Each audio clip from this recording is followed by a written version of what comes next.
Finished work early today, so I thought I'd come out for an amble. Found a bit of countryside to walk around. It's called the Forster Walk, is it, or something? Forster Walk. On the edge of Stevenage by St Nick's Church. Again, you can see all the views down there.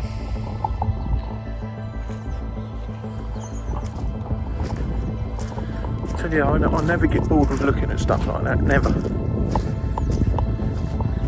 I wish I worked out in the country. I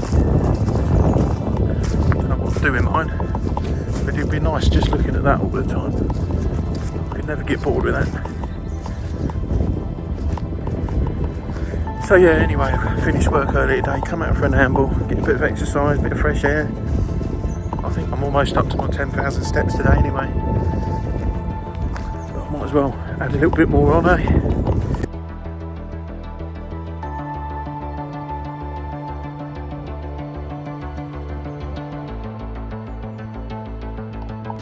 It's Friday tomorrow, and I still haven't figured out where I'm going to go for a walk at the weekend. Can't go too far, I've got car troubles, I need a wheel bearing and I've got a bit of an oil leak. Pain in the arse it is, pain in the arse, the joys of motoring, man.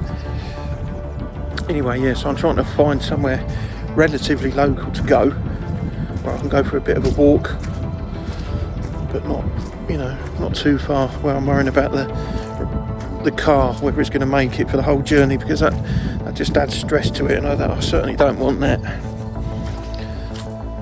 So I'll do a bit of research tonight and see what I can find. Definitely go somewhere. It's becoming a bit like part of life now, you know what I mean? I'm making it part of my weekly routine, at least one day of the week, on a Saturday when I ain't working, to get out there and do a bit of exploring. It certainly breaks up the monotony of being stuck in the van all the time, because that drives you a little bit crazy. You go a bit stir crazy. Cabin fever, I think they call it, don't they? I certainly get that. But anyway, yeah, this breaks it up, and I mean, who wouldn't want to come out on a day like this, eh? I've been watching a couple of YouTube channels again earlier on in the day today, and it's just a few of them, just like me, you know, living the life as a van lifer for a means to an end. But where I am, right, I'm in Hertfordshire in Stevenage. I have yet to meet any other full-timers. I've seen a couple of vans around, but no one that I've ever, you know, got that close to go and meet. I kind of wish that I could engage with other van lifers in the Stevenage area and have a chat with them, you know, a bit of a meet up, a bit of a laugh, you know what I mean? I've put a couple of messages out on Facebook groups asking if there's anyone in Stevenage, but I've never encountered anyone, unfortunately.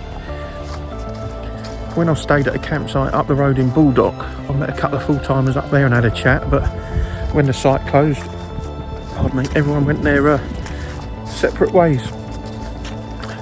But yeah, it must be nice to have you know, just a mate to park up with.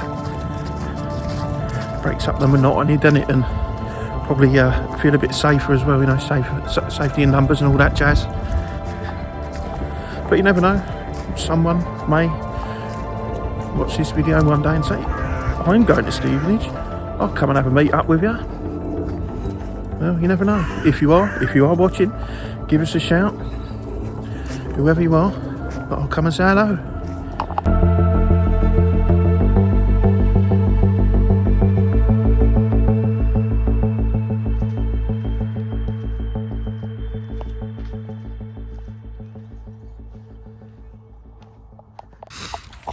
You know, I definitely need to get my cycling mojo back.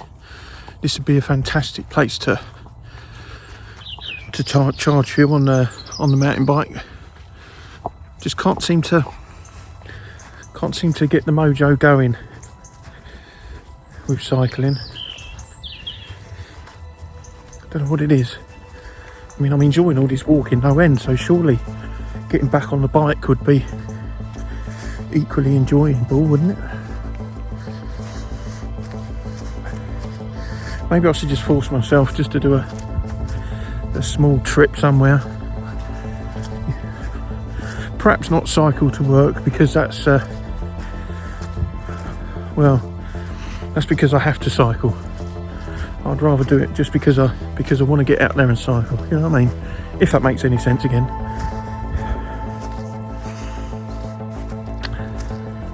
So yeah, maybe I'm gonna have to pull the bike out of retirement and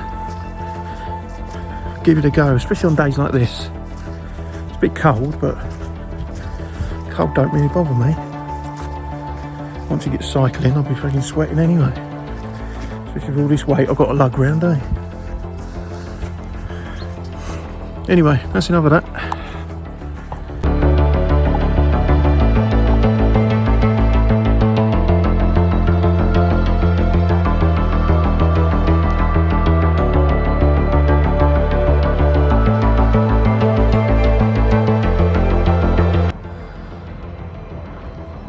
The sheer monstrosity of it, it's huge. Absolutely huge. I think you could ever climb up there though. Certainly not that I'd want to anyway. Looks like it's pretty well guarded.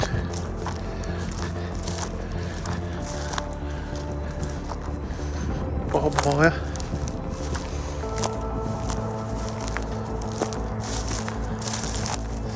There's some signs up there, I wonder what they say. National Grid and danger of death. It's fucking mental, that is. Absolutely mental. Well, that's the first for me. I've never stood under a pylon before, so I've done something new today.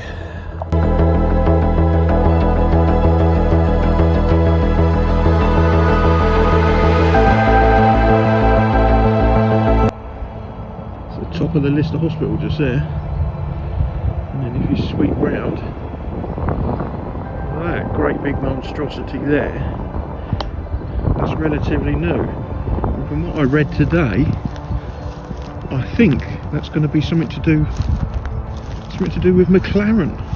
Don't know how true that is. I'll have to have a look a bit more into that, but it's a fucking great big monstrosity. I don't know if you can make that out.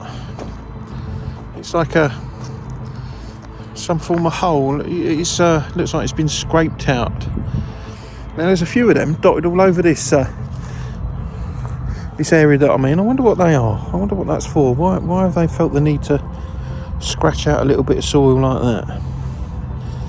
I wonder. Well, over there, I don't know if I can zoom in on it. There we are. McLaren. So I was right. It's going to be interesting to see what happens in the future.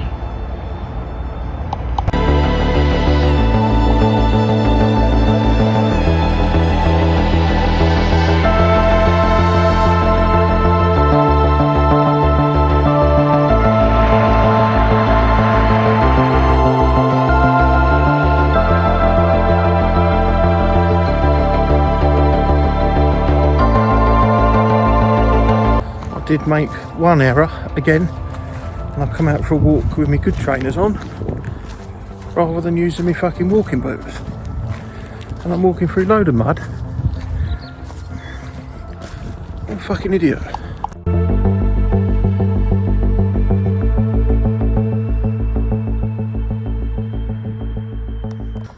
Do you know, thinking about the weekend, somewhere to walk, if I don't want to go far, there's no reason I can't walk all this. This goes on for miles up there, and I know there's a footpath that takes you up somewhere near Weston, so that's going to be a good walk. Might be something to consider, especially if the weather's nice. I wouldn't want to do this in the pouring rain because, well, as you can see, it's all mud footpaths. It'd only be, well, it wouldn't be very enjoyable, would it, once it's pissed down with rain. Can't be doing that. I don't mind walking in the rain, but I don't want to be squelching through the mud all day. No enjoyment there at all.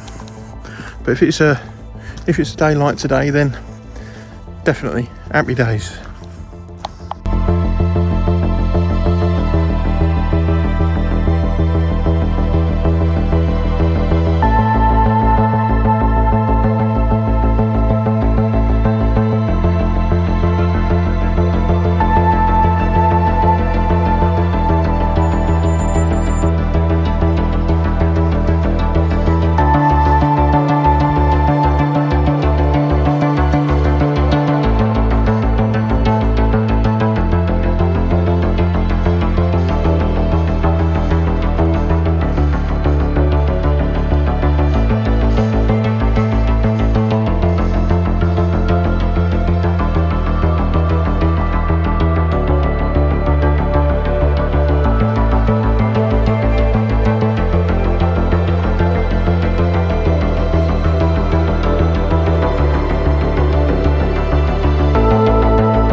I know graveyards are a bit grim, but there's also something quite relaxing about them.